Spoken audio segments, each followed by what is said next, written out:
I guess the government are trying to play their own role also by providing for everybody, but it's not really going according to what they planned. Because right now, I guess things are being shared, but it's not going around.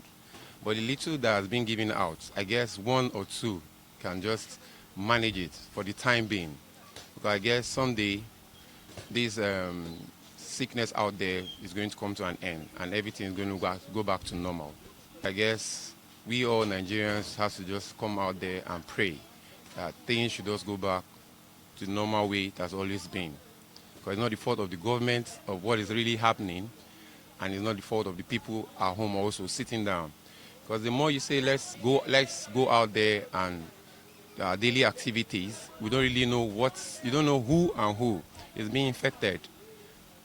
It might be your customer that is coming to your shop. You might be clean, but you don't know the customers that are coming to your shop to buy things from you.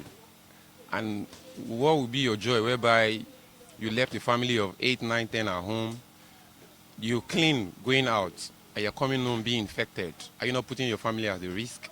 So I guess the government are doing the possible things they need to do right now, for now.